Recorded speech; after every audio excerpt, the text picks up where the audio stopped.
Ինչ է ասում ընդդիմությունը, ասում է Աջապահյանը, այն տերտերը, որ հեղաշրջման կոչ անելու համար հիմա դատապարտվում է, ասում է մեր հոգևոր եղբայրն է, Բագրատը, որ ահաբեկչություն կազմակերպելու գործով դատապարտվում է, էլի իրանց հոգևոր եղբայրներն են։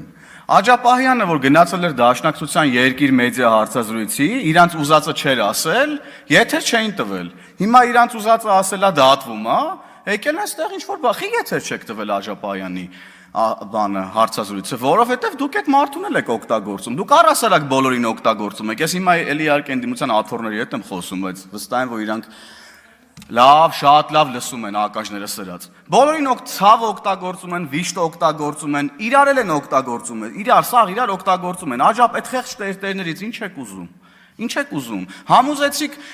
բա վարչապետի տեխնացու պետքա դառնալ Աջապահյանը, էդ էլ չարեցիք։ Ժողովրդական լեզվով ասած քցեցիք, որովհետև դուք ձեր ամբողջ կառավարման ընթացքում բացի քցելուց, կներեք ժողովուրդ ջանը ժողովրդական խոսքիս համար, թե ժողովրդին, թե իրար, ուրիշ բանի սովոր չեք։ Այն օրվա ձեր լսումներն էլ էր ըստ էության իրար քցելու մասին, եկել եք այստեղ եւ ըստ էության ինչ-որ ստորագրությունների, կռիվ էր, չգիտեմ, ինչ էր, էլի անպտուղ կեղծ օրակարգ եք փորձում այստեղ գեներացնեիք։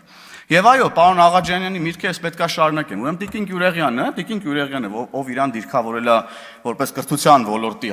մարդ, որպես խելացի մարդ, որ գալիս է այստեղից sense բաներ է խոսում, նախ եթե կրթության ոլորտից եք 180 չի, 180, այդ իմացեք գոնե, այտենց գրական խոսեք, եկել եք այստեղ բողոքում եք, որ մենք ուշացնում ենք ժամկետների մեջ դպրոցների կառուցումը, վերակառուցումը։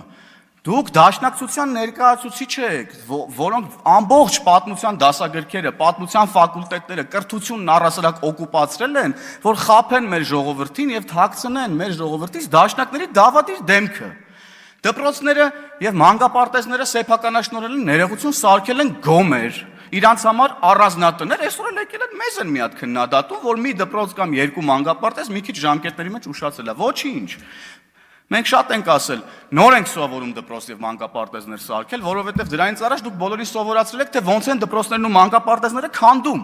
Ուլը մի հատ այստեղ բարոյական իրավունք եք ձեզ վերապահում, դες խելացի դեմքով գաք այստեղ դատարկ բաներ խոսակ։ Հələ մի հատ էլ ասում է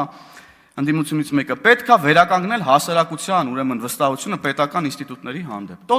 Դուք հələ ձեր նկատմամբ մի հատ վստահությունը վերականգնեք եւ ստեղծեք նաեւ իրար մեջ, իրար վստահելու տեսանկյունից։ Եվ մի հետաքրքիր երևույթ էլ կա, ասում են, այս ինչ մարդը քաղ բանտարկյալ է, այն ինչ մարդը քաղ բանտարկյալ է, ասում են դպրոցի գումարները գողացած, լափած մարդը քաղ բանտարկյալ է, ասում են ահաբեկչություն կազմակերպելու փորձ անող մարդը քաղ բանտարկյալ է, ասում են հեղաշրջման փորձ անող մարդը քաղ բանտարկյալ է, եւ իրանց տեսանկյունից իրանք ճիշտ են ասում, որովհետեւ իրանց քաղաքական նպատակը մշտապես եղել է թալ անելը, հեղաշրջումներ անելը եւ երկրի կառավարումը արտաքին ուժերին հանձնելը։ Եվ հետեւաբար իրանց համար շատ նորմալ է, որ իրանք հենց այսպես են վերաբերվում իրանց ուրեմն ընկերների հանցագործությունների պատժմանը այս բանի։ Շնորհակալություն։ Դիլիտ Մինասյան, հաջորդ ելույթի համար խնդրեմ համեցեք։